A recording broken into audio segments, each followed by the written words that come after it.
प्रणाम गुरु माँ, आपके चरणों में कोटि कोटि वंदन।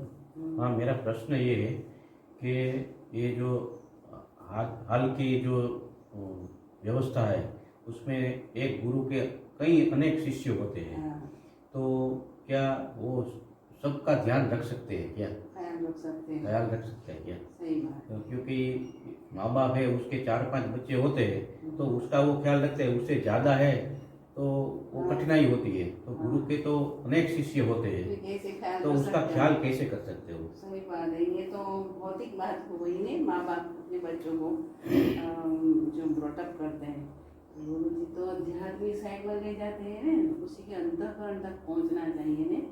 तो प्रश्न आपका यही है बेटा कि करोड़ों शिष्य हो तो करोड़ों के साथ पहुँच सकते हैं, कम्युनिकेशन कर सकते हैं, ये प्रश्न है।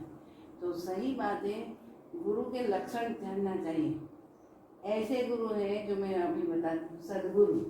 सदगुरु के लिए शास्त्रों में कहा है, ऋषि मुनियों ने कहा है कि पिंडम पदम रूपम रूपातीतम सम्यक विजानाति स एव सदगुरु।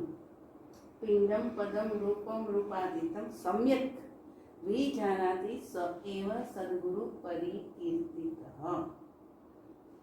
ऐसे लक्षण वाले जो गुरु जी होते हैं ने, वो इतने पहले तो इतने शिष्य ही नहीं बनाएंगे,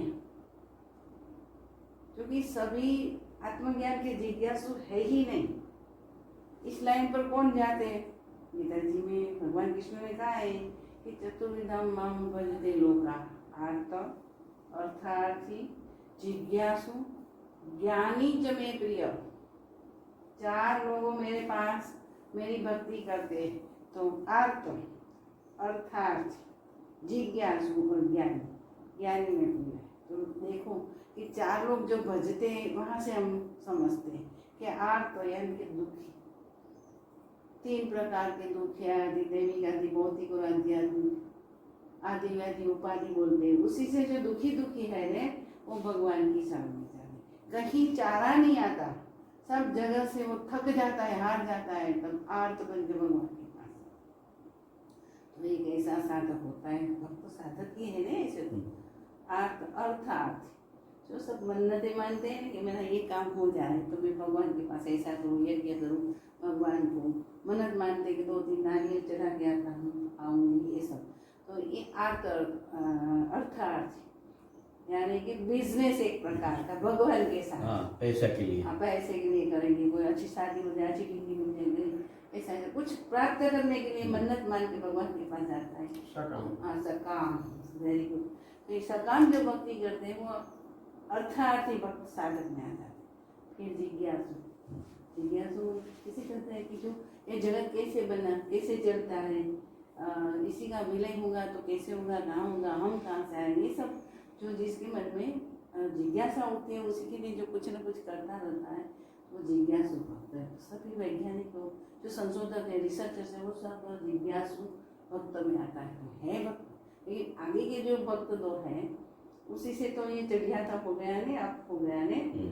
और लास्ट में कहते हैं कि ज्ञानी च मे प्रिय। जिनको ज्ञान चाहिए, मैं कौन हूँ, इसी का ज्ञान, इसी का समाधान है कि मैं कहाँ से आया, कहाँ जाऊँगा।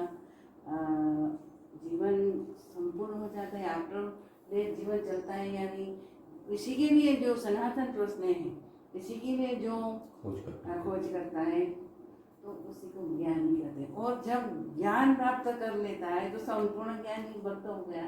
तो ये चारों भक्त में भगवान बोलते हैं कि मुझे ज्ञानी प्रिय है, और कोई प्रिय नहीं है।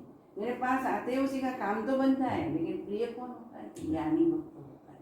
तो आपका प्रश्न क्या है कि भाई इतनी अभी ऐसी हालत हो गई जगत में कि कई लोग सदगुरु अपने कई करोड़ों शिष्य बनाते हो, तो सभी के साथ वो कम्युनिकेशन कर सकते हैं, उसी को गाइड कर सकते हैं, ऐसा प्रश्न है। तो उसी के साथ आपने कंपेरिजन में एक और प्रश्न रखा है कि भाई 4 बच्चे होते हैं, माँ बाप उसी को भी संभालना मुश्किल अनुभवते हैं, मुश्किलात अनुभवते हैं, तो ये गुरु कैसे सभी को संभाल सकते हैं? तो सही में कौन गुरु ऐसा है कि जो संभाल सके? वही मैंने बताया कि पिंडम पदम रूपम रूपातीतम सम्यक विजानाति स एव सद्गुरु। तो पिंड यानी कि शरीर में जो जितनी नाड़ियाँ हैं, जो कोई मैकेनिज्म है, उसी की जानकारी उसके पास है।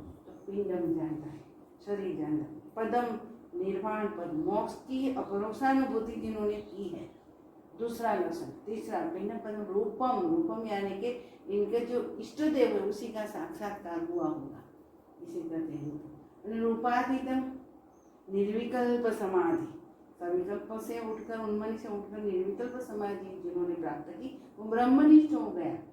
श्रोत्रिय है क्योंकि शास्त्र का ज्ञान भीतर से आता है, तो श्रोत्रिय ब्रह्मनिष्ठ जो गुरु है उसी के पास ये सामर्थ्य होती है कि कोई भी शिष्य क्या साधन करता है, क्या करता है, नहीं करता है या क्या करता है, ये सब चाहे कितना भी दूर हो, चाहे कितना भी क्यों दूर न हो, शायद ऊंघ में क्यों न हो तो भी हो, क्योंकि इसकी जागृति गुरु की है ना, जागृति से कम्युनिकेशन कर सकते हैं। जैसे दर्पण स्वच्छ होता है तो प्रतिबिंब पड़ता है, तो शिष्यों साधन करते करते जो स्वच्छ होता है तो उसकी जल्दी जानकारी मिल जाती है। लेकिन जो तमोगुण में गिर जाते हैं तो उसको मालूम तो हो जाता है, अपने इंट्यूशन से मालूम हो जाता है, अपनी मेंटल स्थिति से मालूम हो जाता है, तर्क से भी मालूम हो जाता है, उसी की जो प्राण शक्ति स्वच्छ हो गई है रे, इसलिए वो तो सर्वघ्न हो गए हैं, चारों ओर उसकी नजर है।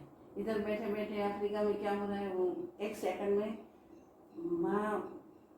संयम करते ही मालूम चलता है। संयम क्या चीजें मालूम है ना, बोलिए क्या चीजें संयम, संयम किसे करते, संयम संयम संयम से वो प्राप्त समाधान प्राप्त कर लेते हैं, जानकारी प्राप्त कर लेते हैं। नहीं विषयांतर नहीं है, संयम से वो जान पाते। समाधि स्थिति हो ना, नहीं नहीं नहीं ध्यान, हाँ हाँ बताइए। અને ધારણા हाँ અને ત્રીજું છે ત્રણેયને એક हाँ, સાથે मन को वहाँ लगाए, एक साथ चित्त को हाँ। जब इस स्थल समय पद के साथ, और जिनके पास से वो जानकारी प्राप्त है वो स्थल समय और उनका चित्त, संयम कहते हैं। जब एक हो जाता है ना उसी को संयम कहते हैं, तो संयम से वो जानकारी प्राप्त करता है। एक टेक्निक है योग में, योग शास्त्र में उसको सिद्धि बोलते हैं, लेकिन असल में वो एक टेक्निक, सिद्धि तो टेक्निक ही होती है ना। तो जो जिसके पास ये सद्गुण होते हैं, सद्गुरु के पास, वही वो कर सकते हैं। कभी कभी ऐसा होता है कि शिष्य की कुछ तकलीफ आने वाली होती है, तो इसकी सामर्थ्य गुरु अपनी सामर्थ्य से उसकी तकलीफ को दूर कर देंगे। अगर ये भोगना ही है वो जो मान जाता है, समझ जाता है, तो उसको भोगने के लिए भी इंगित कर देते, कभी आने वाला है। कभी कभी ऐसा हमारे यहाँ भी ऐसा बना है, मुन्ना कुंभाई का तो नाम सुना है, वो ऐसे मेरे पास आवन जावन करते थे, अच्छी अच्छी किताबें ले जाते थे, पढ़ते थे, और कोई गुरु की साधना, गुरु की बताई साधना पर साधन भजन करते थे, तो उसी को ख्याल ऐसा आ गया कि मुझे तो ज्ञान हो गया। लेकिन एक दफ़ा मैं तब तो मैं अमरेली रहती थी, तो दोनों पति पत्नी आए थे, तो मैंने अपनी एक किताब बैठ दी कि ये मेहरबानी महाराज आप पढ़िए तो आपको अच्छा लगेगा। तो बोले कि माँ हमें तो गद्य समझ में आता है, पद्य समझ में नहीं आता है, बस तो पद्य में लिखो ने, ऐसा मुझे बोला। तो मैं कुछ नहीं बोली, ऐसे ही बैठी रही। फिर जाते वक्त मुझे प्रणाम किया, मुझे टच किया पाँव को, मैंने कहा अभी वो रुक जाओ, नहीं मत जाना, जाने से क्या फायदा होगा। तो भी वो समझ नहीं पाए, बगसरा गए तो परेशान हो गए, बस स्टैंड में आते रात हो गई, फिर बगसरा गई और जाना पड़ा। इसी बड़ी सब परिस्थितियाँ सामने आ गई।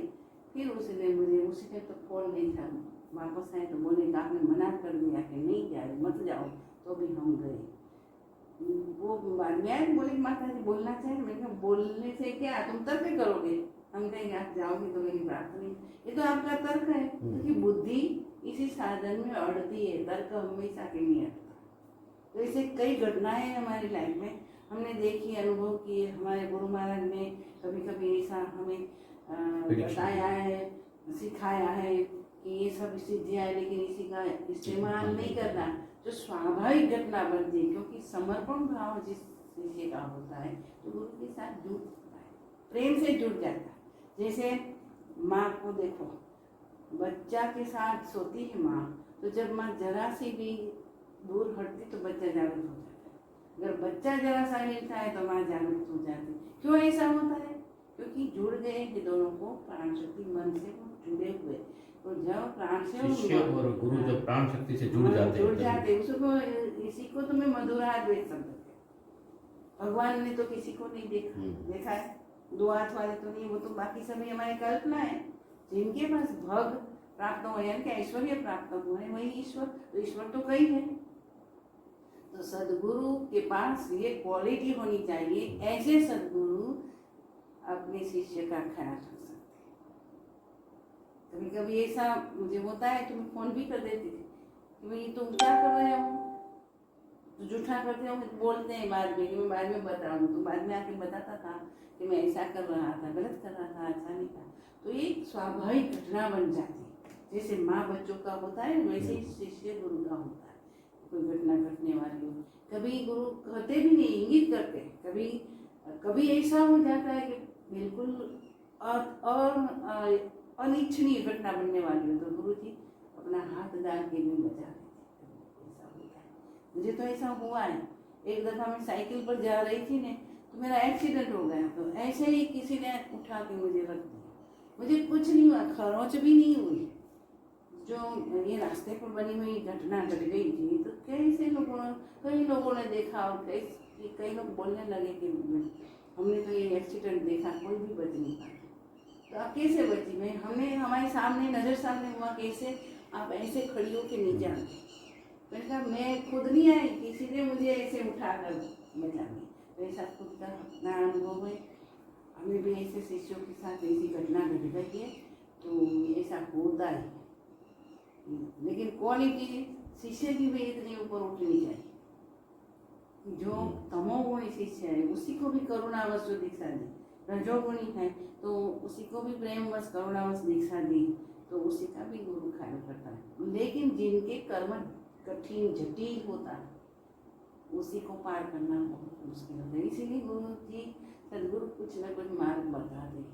लेकिन जटिल कर्म होता है, प्रतिबंधक प्रारब्ध होते, साधना में आगे बढ़ता है, वो भोगना ही पड़ता है। लेकिन जैसे हमें सर दुखता है तो पिल खाने तो हल्कापन महसूस होता है, वैसे ही यही कर्म हमें, एक कहावत है ना, मुहावरा है, सूली का ना सोई से कर गया, तो ऐसा बनता है।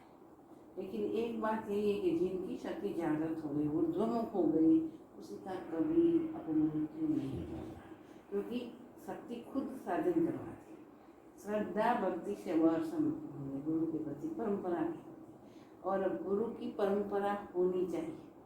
ऐसे ही मुझे थोड़ा किताबों की पढ़ाई करके थोड़ा ज्ञान प्राप्त कर लिया और मैं गुरु बन गई, अगर गुरु बन गया, इसी से कुछ फायदा नहीं। थोड़ा ज़्यादा लोगों को समझ में आता है कि मन क्या है, चित्त क्या है, इसी से कोई फायदा नहीं। पहले तो एक ट्रेंड चला था, अच्छी अच्छी किताबें पढ़ के लोग भाषण देने लगते, गुरु बनने लगते।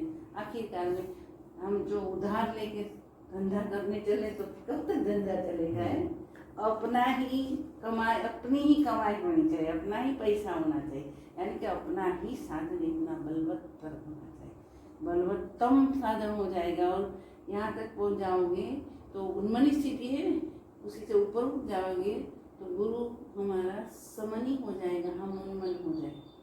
हमारा मन गुरु जी के पास चला जाता है, उसको बोलते हैं समन हो गया।